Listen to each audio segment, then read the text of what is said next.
Breaking news చూస్తున్నారు. Mega డిఎస్సిపై జరుగుతున్న దుష్ప్రచారం అంటూ భగ్గుమంటున్నాయి ఉపాధ్యాయ సంఘాలు. నిజానికి డిఎస్సిపై అసత్య ప్రచారాన్ని ఖండిస్తూ ఉన్నారు టీచర్లు. ట్రాన్స్పరెన్సీ పూర్తి స్థాయిలో ఉంది, పారదర్శక నియామకాలపై విష ప్రచారం ఎందుకంటూ ఆగ్రహం వ్యక్తం చేస్తున్నారు వాళ్ళు. మెగా డిఎస్సికి మద్దతుగా రాష్ట్ర వ్యాప్తంగా ర్యాలీలకు దిగారు. విజయవాడలో ఉపాధ్యాయుల ఆత్మగౌరవ ర్యాలీకి సంబంధించిన విజువల్స్ మీరు చూడడం జరుగుతోంది ఆర్టీవీ స్క్రీన్ మీద. రాజకీయ లబ్ధి కోసం దుష్ప్రచారం చేస్తున్నారంటూ మండిపడుతూ ఉన్నారు టీచర్లు. డిఎస్సి ప్రక్రియపై తప్పుడు ఆరోపణలు ఆపాలంటూ డిమాండ్ చేస్తూ ఉన్నారు. ఆ విజువల్స్ మీరు చూస్తున్నారు. గత కొద్ది రోజులుగా ఆంధ్రప్రదేశ్లో ఈ అంశం తీవ్ర చర్చాంశంగా మారింది. ఇటు అవకతవకలు జరిగాయి, అక్రమాలు జరిగాయి అంటూ డిఎస్సి అంశానికి సంబంధించి పెద్ద ఎత్తున చర్చ జరిగిన సందర్భం. మరి ముఖ్యంగా అనేక అంశాలను తెర మీదకి తీసుకొచ్చారు. అర్హత లేని వాళ్ళకి ఇచ్చారు, ఇలా అనేక రకాల ఆరోపణలు వినిపించాయి. దాంతోపాటు అక్రమాలకు తావిచ్చారు అంటూ కూడా మాట్లాడుకున్న సందర్భం. సో ఇటువంటి నేపథ్యంలో ప్రస్తుతం ఉపాధ్యాయులు ఇటు రోడ్డు మీదకి వచ్చారు. వాళ్ళు నిరసన వ్యక్తం చేస్తున్నారు, ఆందోళన వ్యక్తం చేస్తున్నారు. ఒకసారి నేను నేరుగా లైవ్ లొకేషన్కి వెళ్ళిపోతున్నాను. అప్డేట్స్ అందించేందుకు మా AP input editor Krishnamohan present అక్కడే ఉన్నారు. కృష్ణమోహన్ దగ్గరికి వెళ్ళే ప్రయత్నం చేస్తున్నాను. కృష్ణమోహన్, ప్రస్తుతం ఉపాధ్యాయ సంఘాలు ఏమంటూ ఉన్నాయి, వాళ్ళ వెర్షన్ ఏంటి?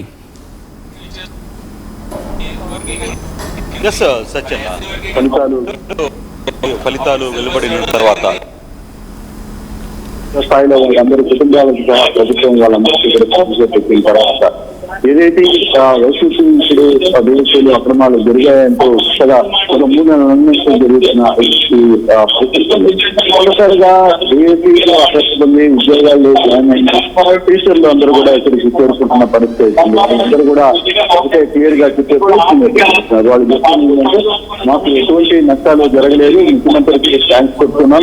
మరోవైపు నిరుద్యోగులకు కళలకు మీరు వ్యవహారాన్ని చేయొద్దు అని చెప్పే ప్రయత్నం అయితే చేస్తున్నారు. ఇక్కడ దాదాపుగా విజయవాడ ఇందిరాగాంధీ స్టేడియంకి పెద్ద ఎత్తున ఇక్కడ చేరుకున్న పరిస్థితి అయితే మనకు కనపడుతుంది. కానీ ఇక్కడ మనం కానీ తీసుకుంటే ఓవరాల్గా ఈ కంటెంట్ మొత్తంలో మహిళలు కావచ్చు, లేకపోతే టీచర్లుగా సెలెక్ట్ అయిన వాళ్ళు కావచ్చు, వాళ్ళందరూ కూడా పెద్ద ఎత్తున ఇక్కడికి చేరుకున్న పరిస్థితి అయితే మనం చూస్తున్నాం. దాదాపుగా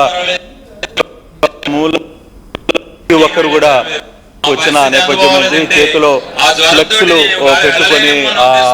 పెట్టుకొని ఇవన్నీ కూడా వీళ్ళు చేస్తున్న నేపథ్యం అయితే ఉంది. డిఎస్సికి సంబంధించిన వ్యవహారంలో అసలు ఏం జరిగింది, డిఎస్సిలో ఎందుకు క్రీడా ఏదైతే స్పోర్ట్స్ కోటాలో జరిగిన కొన్ని విషయాల మీద ఒకవైపు ప్రతిపక్షం పెద్ద ఎత్తున నిరసన వ్యక్తం చేస్తున్న పరిస్థితి, మరోవైపు ఆరోపిస్తుంది పెద్ద ఎత్తున.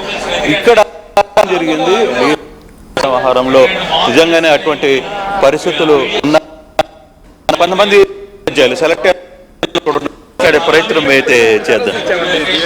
ఎలా చూస్తారు అసలు ఈరోజు జరిగిన డిఎస్సికి సంబంధించి? సార్ చెప్పండి. ఇప్పుడు నిరసన ఏంటి మీరు ఇప్పుడు ప్రభుత్వాలు జరుగుతున్న నిరసన కార్యక్రమం ఒకవైపు ఉంది, మీరు అందరూ కూడా చేస్తున్నారు. ప్రతిపక్షం ఒకవైపు మిమ్మల్ని ఈ డిఎస్సి పనికిరాదు, దీని మీద అక్రమాలు జరిగాయని చెప్తున్న పరిస్థితి కదా. ఎలా? లేదండి, ఈ డిఎస్సి మీద ఎటువంటి అక్రమాలు జరగల. మేము ఎందుకు చెప్తున్నామంటే ఇదేదో మేమేదో 1 నెల 2 నెలలు 1 రోజులో సాధించింది కాదు. చాలా సంవత్సరాల మా కష్టం ఉందండి దీని మీద.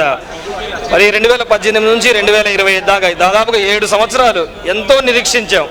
కష్టపడి చదివిన మమ్మల్ని కాదండి, మీరు లేకుండా వేసిన లోకేష్ గారిని రాజీనామా చేయాలని అంటాం, అది ఎంతో హేమైంది. దీన్ని మేము తీవ్రంగా వ్యతిరేకిస్తున్నాం. ఇది దగాడి 16,000 మంది కుటుంబాల్లో వెలుగు నింపిన జరపడం జరిగిందండి. ఇలాంటి అసత్య ఆరోపణలు మీరు మానుకోవాలా.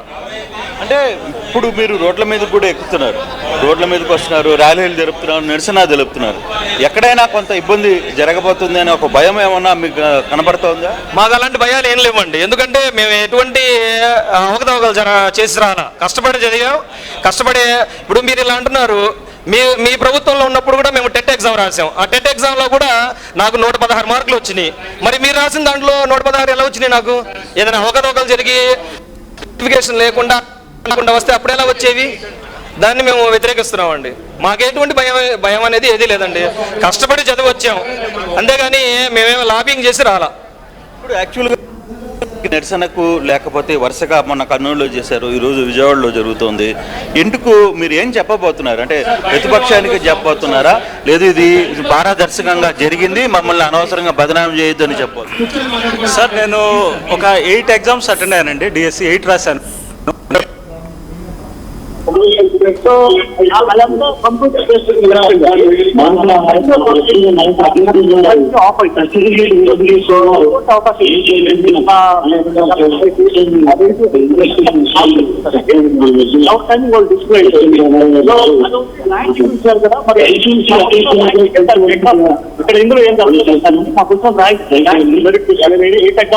మెరిట్ లిస్ట్ నేను 8 ఎగ్జామ్స్ రాశాను.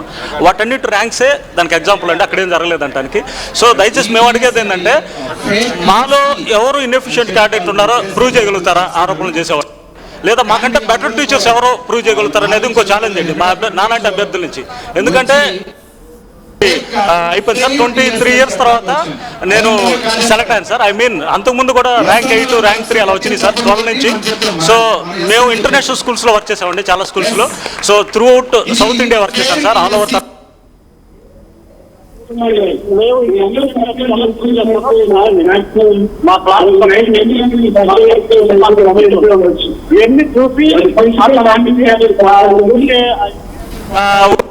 8,000 మంది ఏదో డబ్బులు పెట్టి కొనుక్కొని వచ్చారు సార్. నేను ఇంటర్నేషనల్ స్కూల్స్లో చేసి మంచి శాలరీస్ వచ్చి సగం శాలరీ సార్ నాకు వచ్చేది, టు బీ ఫ్రాంక్. కానీ పూర్ పీపుల్కి సర్వ్ చేయాలనే ఉద్దేశంతో నేను ఈ గవర్నమెంట్ స్ట్రీమ్ లైన్ సెలెక్ట్ చేసుకున్నాను సార్. సో అంతేగాని మాకు మారుమూల ప్రాంతాలకు వెళ్ళి ఎక్కడో మధురై చెన్నైలో చేసిన వ్యక్తికి వెల్లమ్మలు ఇదంతా చేశాను సార్. ఇన్ని మెట్రో సిటీస్లో చేసిన వ్యక్తికి మారుమూల ప్లేస్ చేయాల్సిన అవసరం, డబ్బులు పెట్టుకొని అవసరం ఏముందనేది దయచేసి వీళ్ళు నా క్వశ్చన్కి ఆన్సర్ చేస్తే నేను హ్యాపీ ఫీల్ అవుతాను. అండ్ నెంబర్ 2, ఆ 5 years డిఎస్సి ఎందుకు ఇవ్వలేదో వైసీపీ వాళ్ళు చెప్తే కనుక మేము వినాలనుకుంటున్నామండి ఆన్సర్. ఫస్ట్ ఆఫ్ ఆల్ ఎందుకు ఇవ్వలేదో రీజన్ చెప్పాలని నేను వాళ్ళని వేడుకుంటున్నాను సార్. అది ఇక్కడ ఫిజికల్ కోటాలో కూడా డిఎస్సి వచ్చిన పరిస్థితి. బ్రదర్, మీకు ఫిజికల్ కోటాలో వచ్చినట్టుంది. ఇన్ని సంవత్సరాల తర్వాత, ఎంత కష్టం తర్వాత మీకు ఈ డిఎస్సి వచ్చింది? యాక్చువల్గా చాలా long sir, this is my last attempt. కానీ చాలా చక్కగా మెగా డిఎస్సి వేయడం ద్వారా మంచి బాగా కష్టపడిన తర్వాత చాలా డిసిప్లైన్ గా ఎగ్జామ్ రాసిన తర్వాత మేము పోస్ట్ కొట్టాం సార్. ఇలాంటిది మెగా డిఎస్సి అంటే కరెక్ట్ కాదని మా ఉద్దేశం సార్. కానీ ఇప్పుడు దాకా అంటే లాస్ట్ టర్మ్ లో కూడా ఎగ్జామ్స్ లేకపోతే టెట్ ఒకటి జరిగింది, కానీ దాని తర్వాత కూడా ఫర్దర్ గా ఏమీ జరిగింది. కానీ ఇప్పుడు 1 year అయిపోయిన తర్వాత కొత్త ఏదో ఒకటి చెప్పండి తప్ప నన్ను చదివిన వాళ్ళు కష్టపడలేదు అంటే కరెక్ట్ కాదు కదా సార్. చాలా సంవత్సరాలు నాకు యాక్చువల్గా నాకు లాస్ట్ అటెంప్ట్ అయినా కానీ కష్టపడ్డా చదివాం, దాన్ని అచీవ్ చేస్తాం.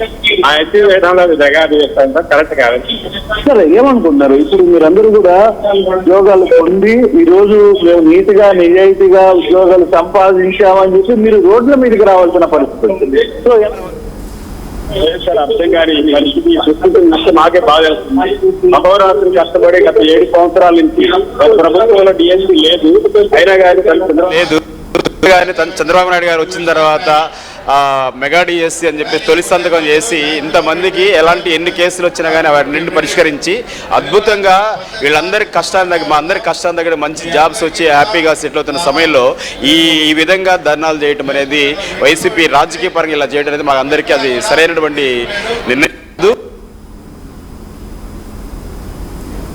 మేడం గారు ఇన్ని రాష్ట్రాలు అధికారులు ఉన్నారు మాకు తెలుసండి 2 సంవత్సరాల నుంచి. ఆ డిఎస్సి వస్తే మా పిల్లలు చిన్నప్పటి నుంచి ఆ జాబ్ కోసమే ఆమె ప్రయత్నం చేస్తున్నది. అది కొన్నాళ్ళకి మా సహకారం చెందినంత తరుణంలో మళ్ళీ ఇలాంటివి అన్ని కూడా వాళ్ళకి సరైన నిర్ణయాలు కావు. మేము పూర్తిగా దీన్ని వ్యతిరేకిస్తున్నాం. ఎలా చూస్తారబ్బా సార్? చాలా క్లియర్ గా చెప్పారు. చాలా కష్టపడ్డాం, చాలా తర్వాత రోజుల తర్వాత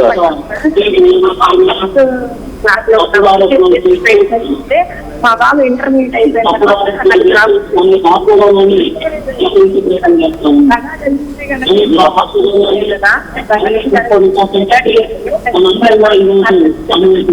కానీ ఇప్పుడు మీరు అందరూ రోడ్డు మీదకి వెళ్తున్నారు, ఒక పెద్ద ర్యాలీ చేయబోతున్నారు. ఏంటి మీరు ఏం చెప్పాలనుకుంటారు? మీ ర్యాలీ లేదు ఇప్పుడు ఒక నిరసన కార్యక్రమమా, లేకపోతే ఈ రోజు జరిగే ఈ ర్యాలీలో ఈ 1000 మంది ఇక్కడికి వచ్చారు కాబట్టి మీరు ఏంటి ఏం చెప్పాలి?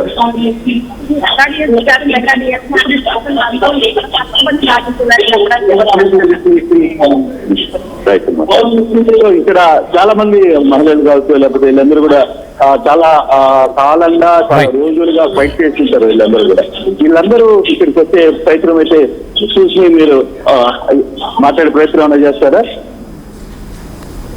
చాలా మంది ఇక్కడ టీచర్స్ 2025కు సంబంధించిన టీచర్స్ కావచ్చు, తర్వాత వివిధ కోటాల్లో వచ్చిన ఉపాధ్యాయులందరూ కూడా ఇక్కడ చేరుకునే ప్రయత్నం అయితే చేస్తున్నారు. బట్ వీళ్ళల్లో కొంత ఎక్కడో